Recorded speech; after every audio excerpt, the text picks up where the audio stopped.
Hola, buenas tardes. Muchísimas gracias por haberme concedido el honor de estar aquí presentando este acto.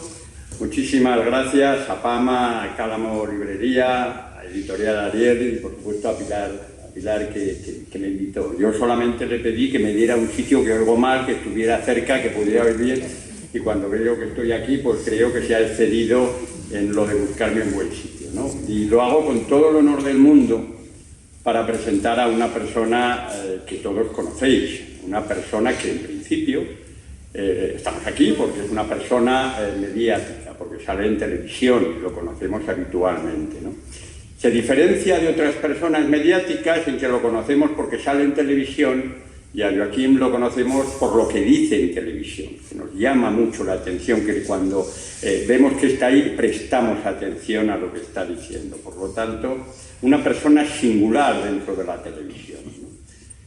Juez, magistrado, jurista, en toda la extensión de la palabra, portavoz y presidente, ¿no? de la asociación, portavoz y vicepresidente de la Asociación de Jueces y Juezas para la Democracia de 2012 a 2016, si no estoy equivocado, y sigue siendo portavoz en Valencia de la misma.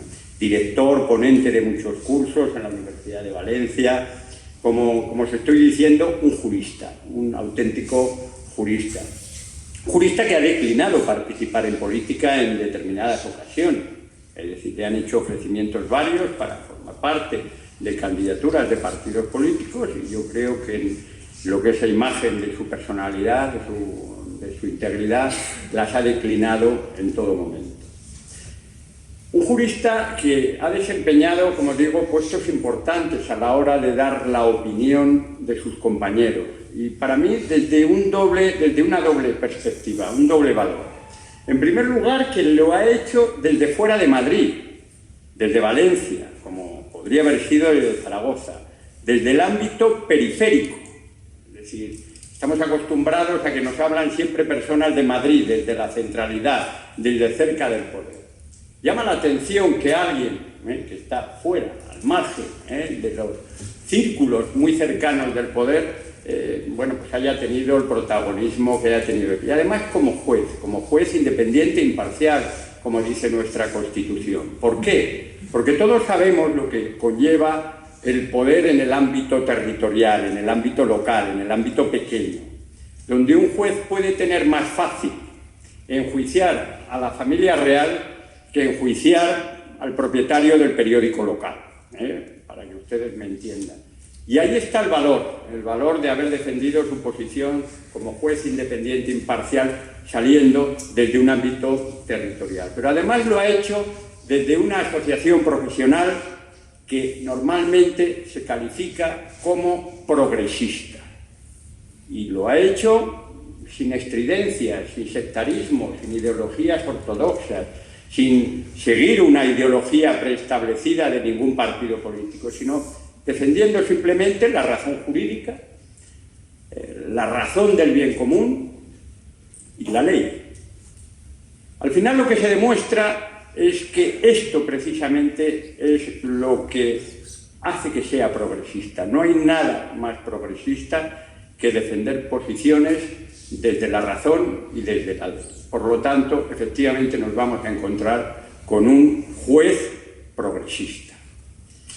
¿Y qué está haciendo hoy aquí? Pues hoy nos está presentando su segundo libro, ¿no? Entiendo que es el segundo libro, La patria en la cartera, brillante título, nos recuerda además connotaciones que conocemos muy bien, este patriótico de todo por la patria, que todos conocemos con aquella brillante película de Woody Allen, Toma el dinero y corre, una mezcla de ambos títulos, ¿verdad? Algo así que tenemos muy presente y seguramente que sale también en el debate o en la exposición de Joaquín, que viene a decir algo así como antes rico que patriota, ¿verdad? Y nos viene a hablar de un tema tan poco conocido, y digo poco conocido, como es la corrupción política.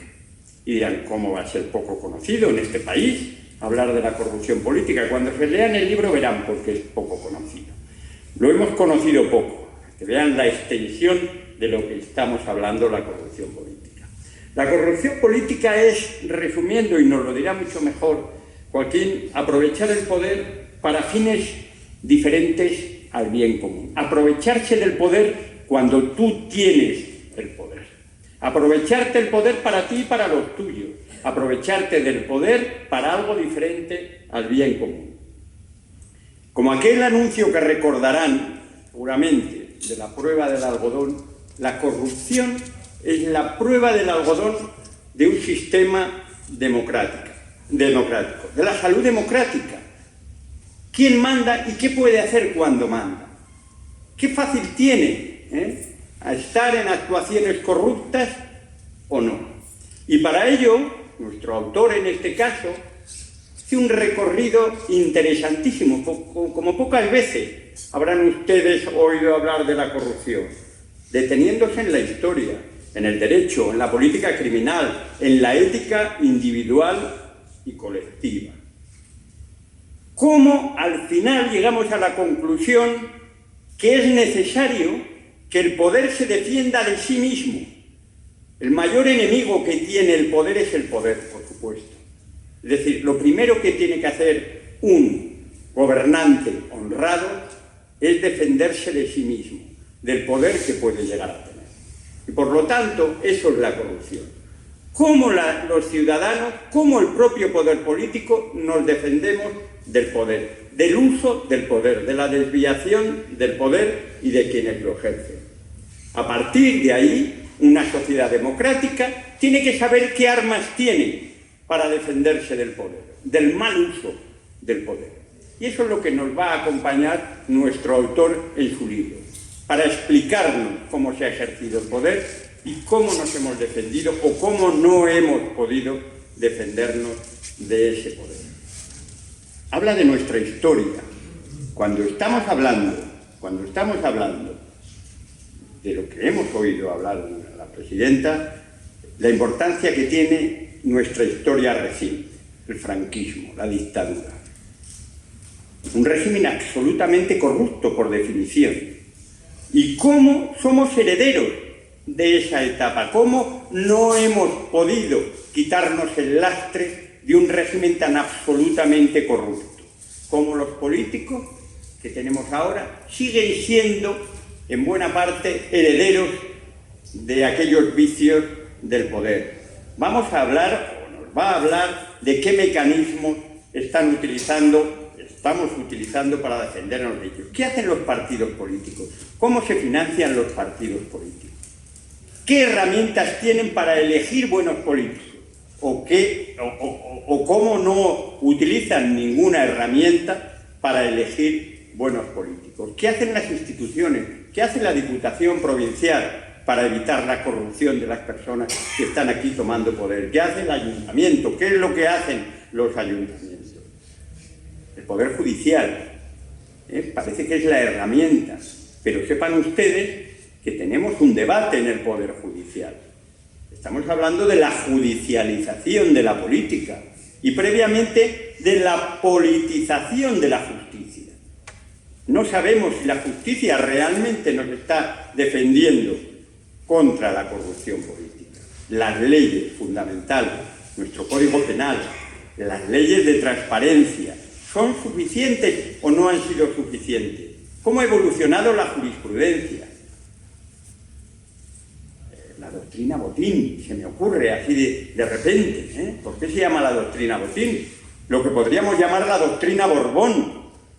Cómo al final hay personas que parece que hagan lo que hagan, nunca van a tener que rendir cuentas. Y lo acabamos de ver en nuestra propia Constitución, artículo 56.3, la inviolabilidad, por supuesto. ¿Cómo funcionan nuestros sistemas de defensa de la sociedad civil? ¿Qué hace la prensa? La prensa nos está advirtiendo en los últimos años de cuáles son los vicios del poder en los ámbitos territoriales en los que nos movemos. Identifica quiénes son los verdaderos beneficiados de la corrupción política Cuando se construye un aeropuerto que no tiene aviones, enseguida decimos quién es el político, pero nunca miramos a quién es el constructor que se ha llevado el dinero. Por lo tanto, nuestro autor lo que nos va a hacer es poner encima de la mesa en qué nos tenemos que fijar cuando estemos oyendo hablar de corrupción. La ética individual, la ética colectiva.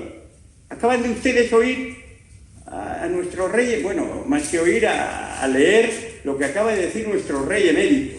Perdonen, acabamos de oír hablar a la señora Ayuso que dice, si yo soy correcto, tú eres más. Oye, habla de ti, habla de ti. La lucha contra la corrupción no puede ser tú eres más, al final lo somos todos. ¿Qué ética tienen nuestros políticos cuando hablamos de corrupción? En definitiva, vamos a realizar un viaje apasionante en la historia de la corrupción en España con este libro. Y si me permiten, ya que estoy en este ámbito, después de oír el discurso de la presidenta, me van a permitir un minuto personal. Quiero hablar de lo que no he hecho nunca jamás en público, pero si no lo hago aquí posiblemente no lo haga nunca, de lo que ocurrió el 31 de julio de 1941. Ese día asesinaron en la tapia de la cárcel de Jaén a Eusebio Pacheco, mi abuelo. Lo asesinaron tras un juicio que no existió, por unos cargos que no existen, en un expediente que jamás nadie ha visto, en un juicio sumarísimo y militar. Mi abuelo murió, no sabemos dónde está enterrado, jamás. Aquello no solo fue un asesinato, fue un acto de absoluta corrupción política.